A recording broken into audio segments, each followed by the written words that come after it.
Hey, what's going on, guys? In this video, I want to talk about learning how to learn and how you can start to learn more quickly.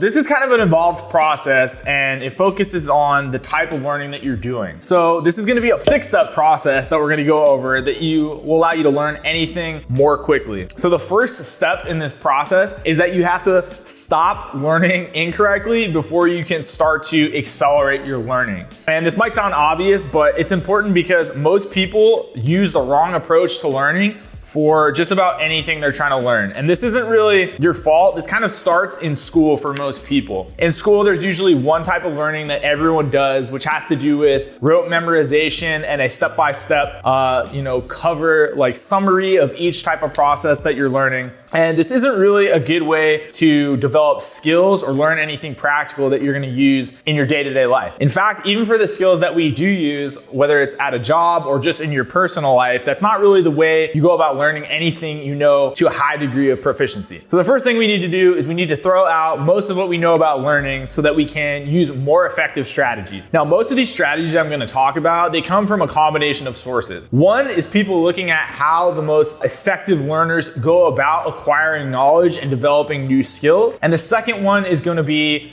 academic studies into how the human brain works and how we retain information and more inherent skills, like maybe things like muscle memory or a complex combination of those two things. Overall, from this study of learning, we've come out with 3 main types of learning that you need to apply at different phases in your learning process. And the way that we're gonna break those down, the names we're gonna use, these are taken from a number of sources, but overall, all types of learning fall into 3 main categories: top-down learning, mastery-based learning, or a bottom-up approach to learning, and then applied learning, or an embodied approach to learning. And you need to know how to use all of these 3 different types of learning, and they need to be at the right point in time. So our third step here, after we've thrown out our non-effective learning methods and we brought in these new ones, is to apply them in the correct order. And this is going to be important because if you don't apply them in the correct order, they may be just as ineffective as using the completely incorrect type of learning. So the first type of learning, if you're coming to a subject with not a lot of prior experience and you're wanting to get into something new that you want to learn, whether this is a mental, like purely mental skill, or a combination of mental and physical, it's for work or professional, the first thing you're gonna wanna do is take a top-down learning approach. So what this means is you wanna scan a field of study to understand some of the context for what you're doing. And a lot of what I understand about a top-down learning comes from a book that I read called Making Learning Whole. And what this book does is, through a number of analogies and examples, it explains why a top-down approach to learning is so important in the beginning. And one of the good analogies they use is learning to play baseball. You're not gonna go out if you wanna try baseball and learn what it's about. You're not gonna understand the game if you go out and the first week, all you practice is your swing. And you practice that for a week. And then for the next week, all you practice is fielding ground balls for a week straight. And then, after 2 weeks, you might think that baseball is just about swinging and fielding ground balls, when in fact, there's a lot of other things going on. And as you put time into developing all these skills, you'll have no idea why you're developing them and have no motivation to continue to practice. And in the beginning, this motivation to practice is not super important, but in order to get good, you need to have this motivation. And it's not gonna come without an understanding of the whole picture of what you're learning for. So in the beginning, a top-down approach to learning is most effective. And what this would mean, if we continue with this baseball analogy, is just letting people go out and play the game or watch the game. If you go out and you wanna try playing soccer, you're not gonna practice kicking penalty shots for a month before you get to play your first game. You need to go out and experience the game and understand where the skills come into play and how they're going to make playing more fun and more effective for you. And this is the same thing in any field. If we take software engineering for an example, if you don't understand what you're building for, or if you're learning these skills to do something like build a website or an application, and you have no idea why you're practicing all these versions of the same,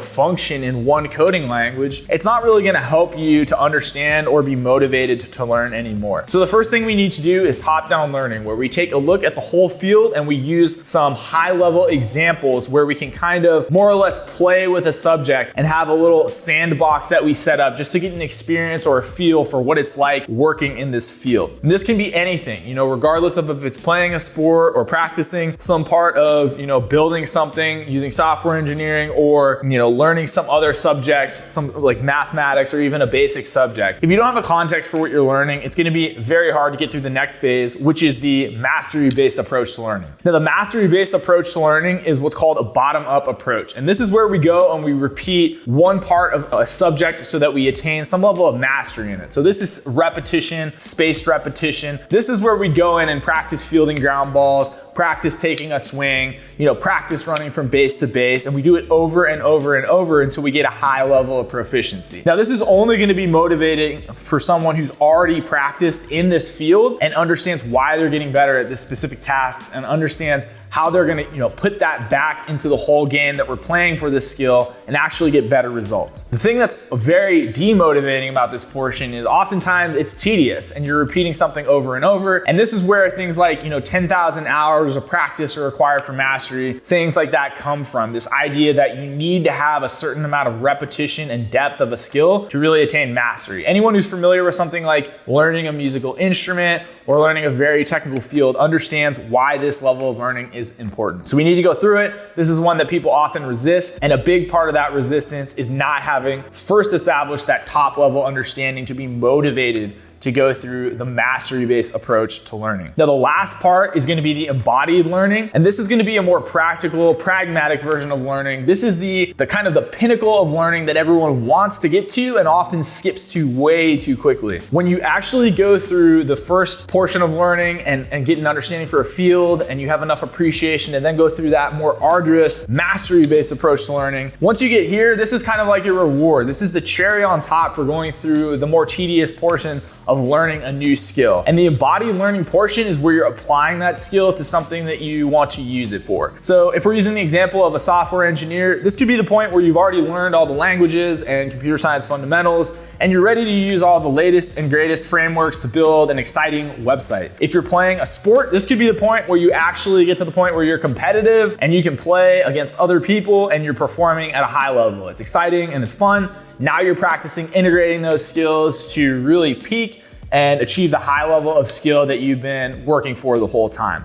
This embodied learning portion is super important for anyone that's trying to learn a skill for their career or professional development, because you really need to have the foundation of those other two levels before you can apply a skill to something you're going to use, you know, at a high enough level to use it in a professional field or to produce something that other people want. You need those other two phases to get to this point, and this would be the point where you're refining the skill or applying it to something that's really at the cutting edge of what you're doing and is good enough to, you know, be of value to other people, not just for your own learning experience. So in summary, if you're gonna learn any new skill, it doesn't matter if it's physical or mental or a combination, you need to go through the correct phases of learning, and you need to chop up learning into at least those three phases of your top-down learning, where you're getting a context, your mastery-based learning, where you're using repetition of specific sub-skills within the skill to really achieve a high level of performance, and then that applied learning or embodied learning, where you're then applying what you've learned to the specific domain you're gonna use it in, or to produce whatever you wanna make using that skill. So I hope you guys enjoyed that video. I hope you got something out of it that'll allow you to progress more quickly on your learning journey, regardless of the skill you're trying to learn. As always, if you enjoyed this video, make sure to hit the like button, and please subscribe so you're notified anytime that I come out with a new video. As always, thank you for watching.